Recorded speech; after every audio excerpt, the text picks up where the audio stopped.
Hello friends, नमस्कार। जैसा कि सारे भारत के लोग को पता है, क्या पूरे वर्ल्ड के लोगों को पता है कि पाकिस्तानी जितने भी हैं ना, वो भारत को अपना दुश्मन मानते हैं। जो गंवार अनपढ़ टाइप के पाकिस्तानी हैं, वो तो खुलेआम बोलते ही रहते हैं कि भारत हमारा दुश्मन देश है। कुछ पढ़े लिखे लोग भी बोलते हैं कि भारत हमारा दुश्मन देश है। और कुछ पढ़े लिखे लोग मारे जलन के बोलते हैं क्यों भारत हमारा दुश्मन। उनको बहुत जलन है भारत से। भारत जो आगे बढ़ रहा है ना, उसका जलन है।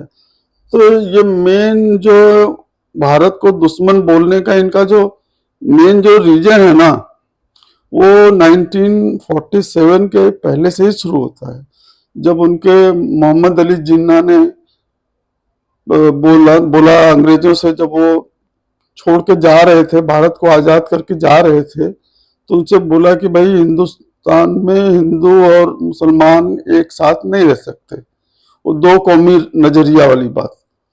तो उस कारण से हमको मुसलमानों को एक अलग देश चाहिए। तो लोग कहते हैं कि अंग्रेजों की ये चाल थी, लेकिन मुझे नहीं लगता है। ये आज की सीन को देखते हुए वो हुआ तो अच्छा ही हुआ था एक्चुअली। बाकी जो यहाँ रह गए, इनको भी चले जाना चाहिए था। तो अब उस चक्कर में फिर पहले से ही लाहौर में, कराची में उधर मुसलमान बहुत ज्यादा थे।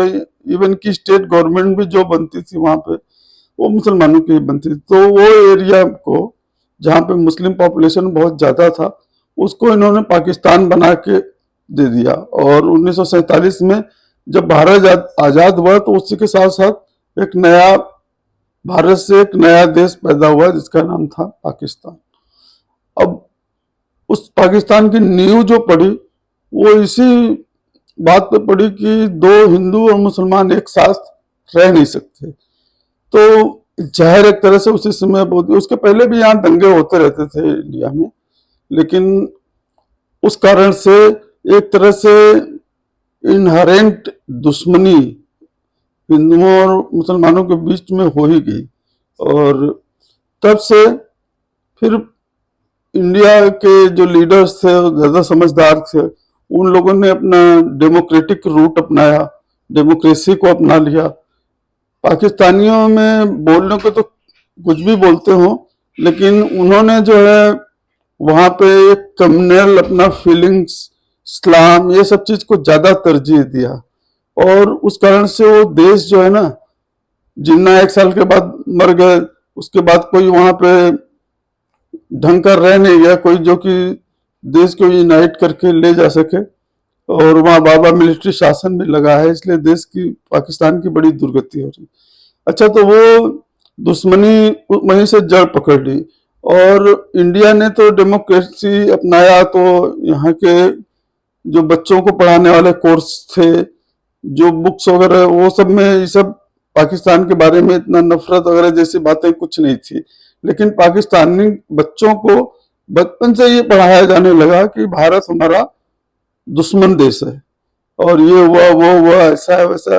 मतलब बच्चों के मन में शुरू से ही दुश्मनी भारत के प्रति पैदा किया गया।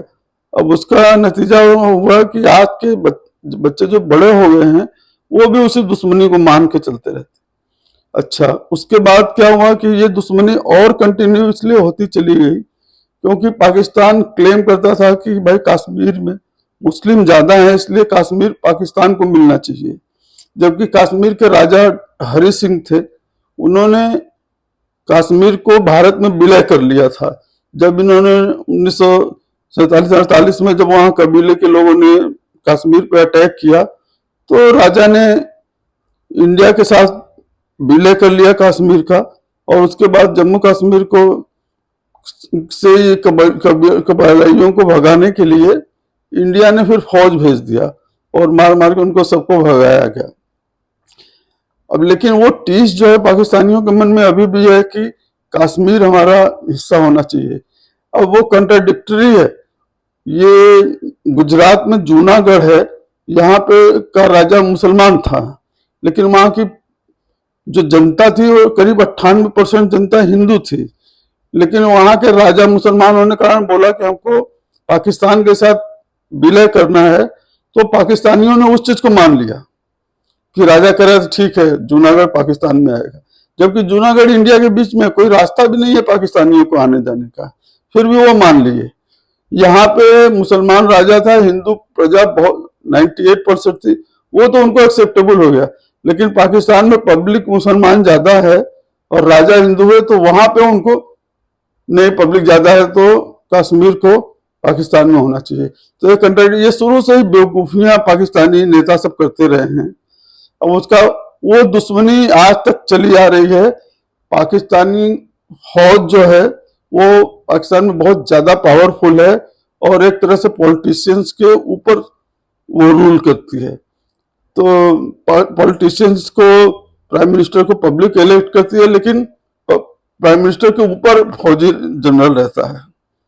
तो वो सीन वहां पे लगातार चलता चला गया। तो और पाकिस्तानी फौज को अपनी वैल्यू को जस्टिफाई करने के लिए इंडिया से एक दुश्मन की जरूरत थी ही, तो इंडिया से वो फौजी भी लगातार दुश्मनी करते ही रहे और उस वही सिलसिला आज तक चलता चला आ रहा है।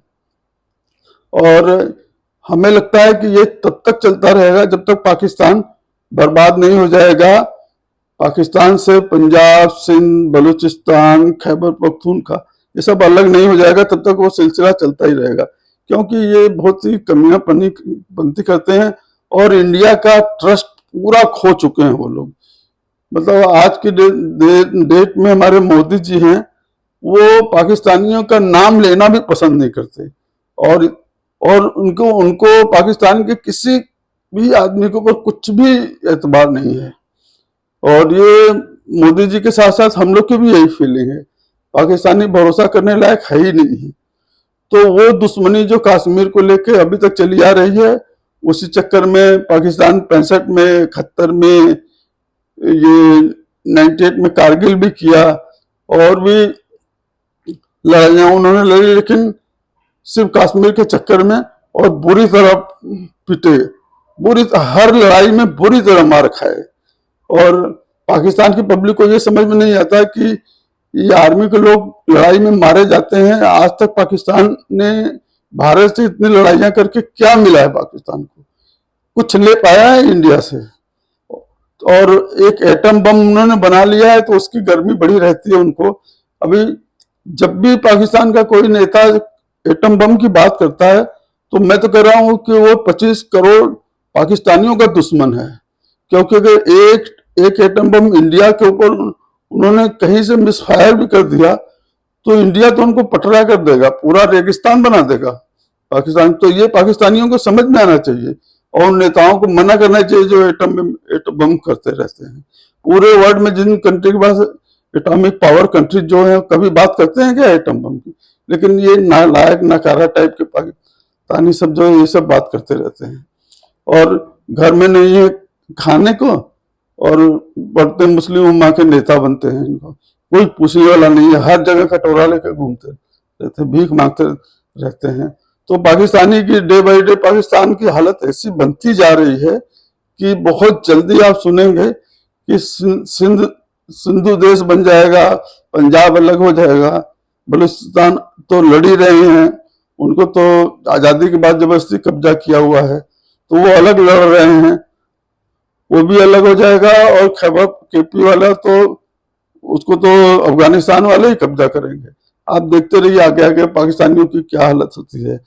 आज पाकिस्तानियों की इतनी बुरी हालत सिर्फ इसलिए है कि वो इंडिया से दुश्मनी रखते हैं और पब्लिक के अंदर, पाकिस्तानी पब्लिक के अंदर लड़ने का मादा ही नहीं रह गया है। जैसे कि पाकिस्तान की रूलिंग पार्टी, आर्मी जो भी जाति करती जा रही है, ये बर्दाश्त होकर के चुपचाप सुनते रहते हैं, अब पीछे जा रहे हैं, आटे की लाइन में लगे रहते हैं, पेट्रोल की लाइन में लगे रहते हैं, लेकिन इनके पास हिम्मत नहीं रह गई है कि ये कुछ बोल पाए।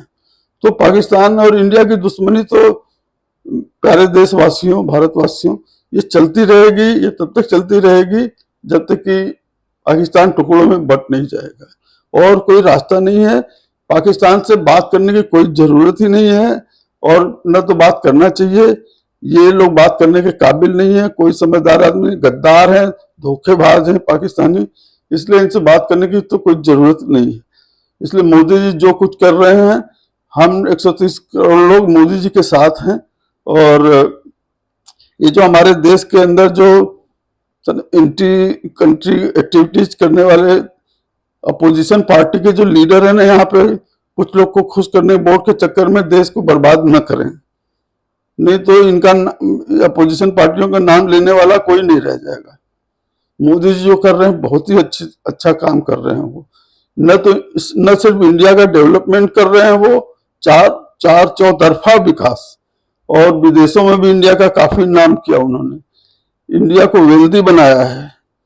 और 600 अरब का जो हमारे पास जो कैश अवेलेबल है वो ऐसे नहीं है। तो फ्रेंड्स यही बताना था आपको। हमारे चैनल को लाइक करिए, सब्सक्राइब करिए, बेल आइकन दबाइए और कमेंट भी करिए हो सके तो। Thank you very much. Good night.